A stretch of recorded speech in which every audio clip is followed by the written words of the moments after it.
Le carrefour de la rédaction se poursuit. L'invité du jour est Abdelrahman Sadiki, économiste et vice-doyen de la faculté de droit de Tanger. Bonjour. Bonjour. Vous avez suivi la présentation la semaine dernière de ce projet de loi de finances 2014, un projet sous le signe de l'austérité. Est-ce que vous Oui, confirmez?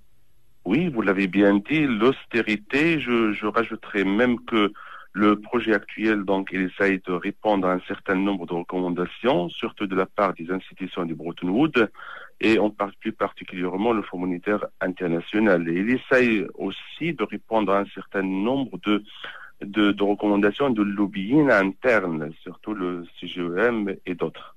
Puisque vous avez évoqué un contexte international, vous dites dans un article publié hier sur un site internet que ce projet de loi de finances est dicté par les créanciers du Maroc.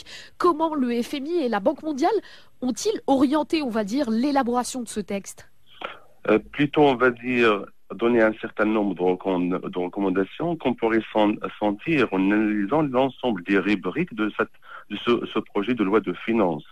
La loi de finances, comme vous le savez, c'est un document technique, mais en analysant ces rubriques oui, et en regardant de plus près l'allocation de budget par rapport aux rubriques, on pourrait sentir ces recommandations imposées par ces institutions internationales, surtout le Fonds monétaire international, et plus particulièrement dans deux rubriques, en particulier celui des salaires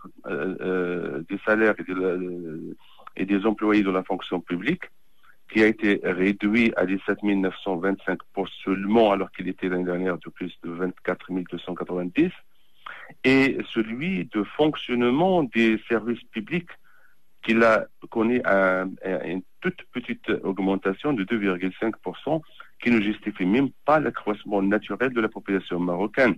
On pourrait se demander comment est-ce qu'on pourrait mener à terme toutes ces réformes de l'administration publique et des services publics et comment arriver à cette qualité totale dont on parle tant. Et puisque vous avez dit tout à l'heure que la CGEM a un peu joué de son poids dans l'élaboration du texte, la CGEM elle-même, la Confédération, n'est pas contente quant à quelques dispositions de ce projet de loi de finances, notamment la TVA et la réforme de la TVA.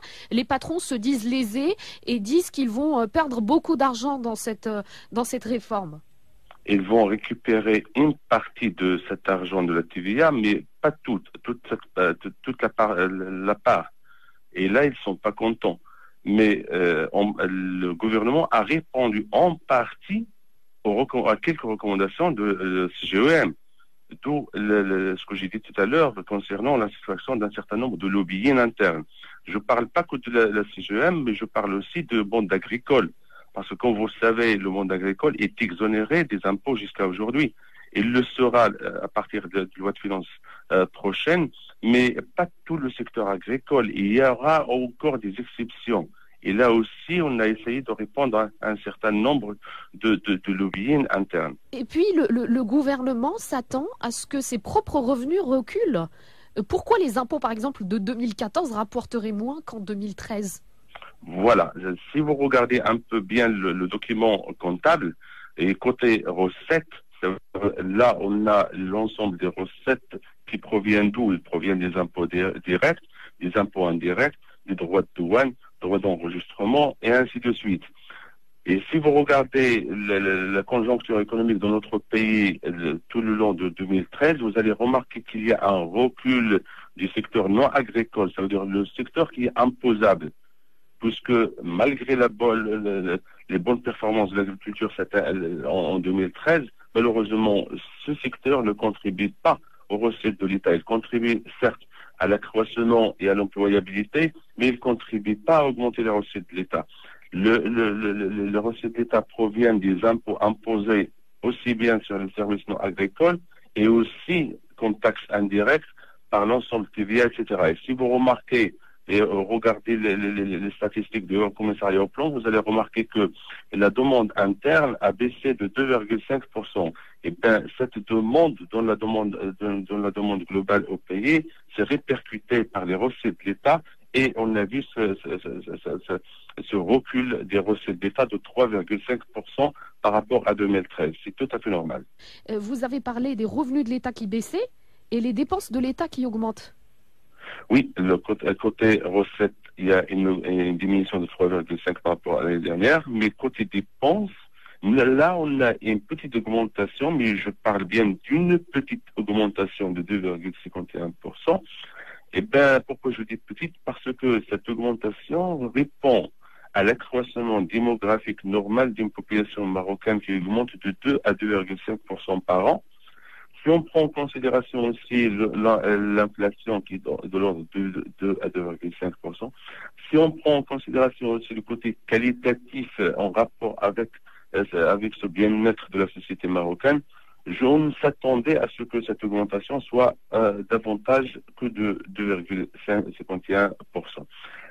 En décortiquant de plus près la rubrique de dépenses, qu'est-ce qu'on remarque? On remarque côté masse salariale, eh ben, c'est elle qui justifie en fait cette augmentation de 2,5%, parce que la masse salariale va augmenter de 4,5% par rapport à l'année dernière. Comment se justifie ceci? Se justifie tout simplement par les embauches qui ont été faites ces dernières années. Se justifie aussi par le dialogue social qui était mené sous le règne du gouvernement Abbas Fassi. Se justifie aussi par l'ensemble des promotions qui étaient retardées ou bien arrêtées et qui ont bougé tout à fait normalement depuis l'année dernière. Donc la masse salariale, il va connaître une augmentation de 4,5%. On va enregistrer aussi une toute petite, je dis bien toute petite augmentation des dépenses allouées à la fonction des services publics, de l'ordre de 2,5%. Pour le gouvernement aussi beaucoup. Côté académique, on pourrait dire que c'est très peu. Pourquoi c'est très peu? Parce que le nombre de services publics a augmenté. Les usagers de ce service public ont aussi augmenté. Si on cherche la qualité dans ces services, on ne peut pas essayer de généraliser un remède et ne pas améliorer les hôpitaux, le fonctionnement des hôpitaux, c'est insensé. Alors 2,5% seulement d'augmentation pour le fonctionnement des services publics, à mon sens, c'est très peu si on veut rechercher les choses énoncées au début de cette loi de finances, comme le bien-être social, l'équité sociale, l'équité spatiale et ainsi de suite. Parlons un peu du rôle de la réforme de la caisse de compensation dans les dépenses de l'État, puisque le chef du gouvernement, Abdellah Benkinan, avait déclaré il y a quelques semaines que la réforme de la caisse de compensation allait permettre à l'État de faire quelques économies. Justement. Et c'est le grand point positif de cette loi de finances, positive par rapport au gouvernement, négative par rapport aux consommateurs usagers. Le budget alloué à la caisse de compensation a diminué de 9,3% par rapport à l'année dernière. Comment s'explique ceci? Tout simplement, il s'explique par la réforme partielle qu'a subi la caisse de compensation avec le système d'annexation des prix de pétrole commercialisé au Maroc par rapport au marché international, et aussi par rapport au projet de gouvernement de commencer le chantier de la réforme de retraite l'année prochaine. Donc, le budget alloué pour la compensation d'un certain nombre de produits de consommation a baissé, ce qui a permis au gouvernement d'économiser un certain nombre une manne financière qu'il a alloué à d'autres rubriques. Mais c'est le point le plus négatif dans ce projet, c'est la part qui a été réservée à la dette publique. C'est 58 milliards de dirhams, augmentation de 10 milliards par rapport à l'année dernière, ce qui nous pose la question quant à l'autonomie et l'indépendance de la décision de notre pays par rapport à ces mêmes institutions de Bretton Woods qui étaient derrière cette loi de finances dont on parle actuellement. Dans ce cas-là, ça ne sera pas une année sociale, puisque vous l'avez dit tout à l'heure, les dépenses de l'État ne seront pas énormes pour l'amélioration des conditions de vie des Marocains. Mais comment l'État va-t-il faire pour protéger la croissance et encourager la consommation dans ce cas-là? Ouais. Donc, je crois que le gouvernement avait prévu ceci, mais il y a la dernière rubrique dont il faut qu'on parle, c'est celle de l'investissement public.